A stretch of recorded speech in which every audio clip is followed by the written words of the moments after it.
Stories of people going through hardship and poverty to conquer a particular field is not exactly uncommon. In fact, if you look at the most successful athletes across a variety of sports, you would find that many of them have a sad or difficult background. However, Francis Ngannou's grass-to-grace story still manages to stand out. Life hit him with challenge after challenge that it would have been understandable if he gave up at some point. Born Francis Xavier Ngannou in the village of Beatty, Cameroon, Ngannou is now a professional boxer and mixed martial artist who has won a number of titles. But before that, he was a young boy who was struggling to find something to eat. He was born into poverty. Then things got even worse when his parents divorced when he was just 6 years old. And because when it rains it pours, neither of his parents kept him in the wake of the divorce. Instead, he was sent off to live with his aunt. So, at just 6 years old, Ngannou was not only struggling with poverty, he probably also had the idea that he was not wanted by either of his parents. And no, he was not sent to live with his aunt because she was richer. At least it doesn't seem that way because Ngannou's woes continued. Finding something to eat was a problem. So of course, getting an education was not exactly anybody's priority. He did go to school though, but it was a huge struggle. For one, getting to class was a 2-hour journey that he had to make on an empty stomach, and going back home was no different. In fact, going back home would have been worse, considering that he had had to listen to hours of teaching without having eaten anything. He also couldn't afford basic things like pens and a bag that were important parts of being in school. In addition to trying to learn something at school with all the challenges, Ngannou had to start working to increase the income in his household. And considering that he was just 10 years old at this point, the kind of work that he could find was not something that brought in a lot of money. What he found was work in a sand mine, extracting sand from dunes and moving it to where it was needed. As if battling with poverty was not enough trouble for a young child, Ngannou was also approached by several gangs in his village to join them. This young man's life could have ended before it even started if he had made that one wrong decision. And that wrong decision would have been really easy to make considering the kind of environment that he grew up in. Joining the gang might have given him some structure and even perceived love that he wasn't getting elsewhere.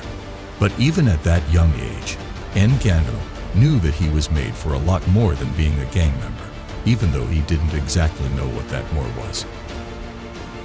Another challenge that Ngannou faced as a young man was his father's reputation. His father was a notorious street fighter, getting into random brawls in the village. So Ngannou was followed around by his father's reputation like a bad smell. People probably expected him to end up like his father, but Ngannou decided to do things better. Instead of fighting randomly on the streets, he chose to become a professional boxer. But for that to happen, he had to go all the way to Morocco. Ngannou was 17 when he made this decision, so he was a bit older.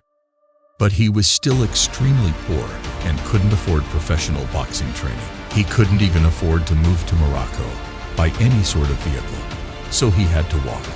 And you can only imagine how difficult the journey must have been. He scavenged for food in the bush and trash cans, literally fighting with rats for rotten food, because that was all that was available. All of these difficulties might have been enough to break a lesser man. But 17-year-old Ngannou had seen enough hardships in his short life, so he wasn't going to give up when salvation seemed quite close, not even when he got zero support from his family. Unfortunately, moving to Morocco did not immediately translate into dream fulfilled for Ngannou. He would have to wait a couple of years, till he was 22, before he started training to be a professional boxer. In the meantime, he took on odd jobs, including working as a motorcycle taxi driver.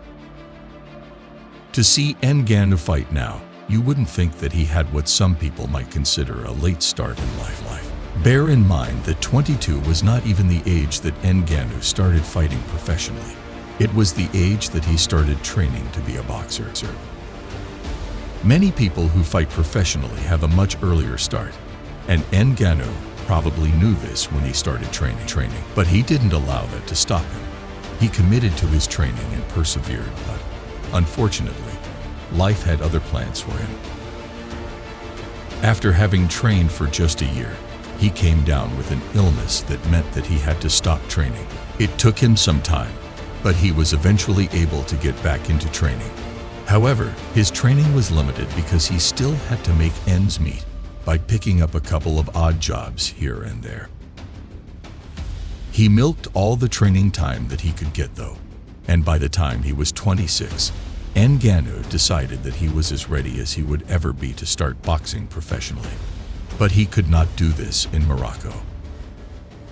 So, with no bank account, Ngannou packed what little belongings he had and headed to Paris. The journey to Paris was another journey fraught with many challenges, including being arrested in Spain for entering Europe illegally. He was detained for 2 months, but was eventually allowed to continue his journey to France. At this point, we're all expecting things to start looking up for Ngannou, but they don't, at least not immediately. He knew absolutely no one in Paris, had no money, and had nowhere to stay. So, his first couple of weeks in the city were much of the same that he had experienced back in Morocco and Cameroon, struggling to make ends meet and scavenging for food. Only, this time, he also had nowhere to live. But then one fateful day, he met Francis Carmont, a professional mixed martial artist, who then introduced him to Fernand Lopes, another professional mixed martial artist who is now an MMA coach, and the MMA Factory, which is an MMA training gym. This was when things finally started looking up for him. Remember that at this point, Ngannou had only been learning how to box. He had zero mixed martial art training, but Lopes saw potential in him and convinced him to try MMA fighting. Considering that he didn't have much else going for him at this point, it was probably not that difficult to convince Ngannou to transition to MMA, especially because Lopes was giving him the MMA gear for free and allowing him to train and sleep at the gym for free. So, if we are sticking with the technicalities, Ngannou actually started properly training to be an MMA fighter at the age of 26. At this age, some fighters have won a number of titles already, but Ngannou was not just starting out, he was starting training. He could have given up at any point in all those years of difficulties, but he kept trying and trying again, even when life kept making things difficult. It's not that surprising that just a year after he made the transition to MMA fighting, he had his first fight. This was in November 2013, and for the next 2 years, he would mostly fight in the 100% fight, which is the French MMA promotion. He also fought a couple of regional promotions across Europe every now and then. And then in 2015, after having compiled a 5-1 record, Ngannou signed with the UFC. His first UFC fight was against fellow newcomer Luis Henrique, and he won that match via knockout in the second round. He also won his first high-profile fight against veteran Alistair Overeem in 2017 via knockout in the first round. In fact, some people consider that knockout to be one of the most brutal knockouts of all time. And Ngannou was just 2 years into his UFC career. So far, Ngannou has fought 20 matches and has lost some of them. However, with the nickname of the Predator, you can bet that he has won most of his fights. 17 of his fights ended in wins, actually, with 12 of those being knockouts. Also, all 3 of his losses were decisions. Not that decisions are particularly less than traditional knockouts or anything.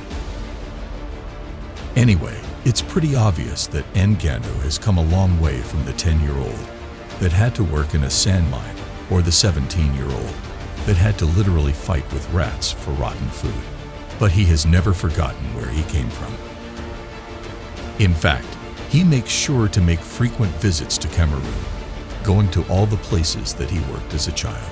And even though he acknowledges that he hated those places when he was a child, and those places still cause him pain, going back to those places helps him to continue to appreciate what he has now, while also keeping him humble.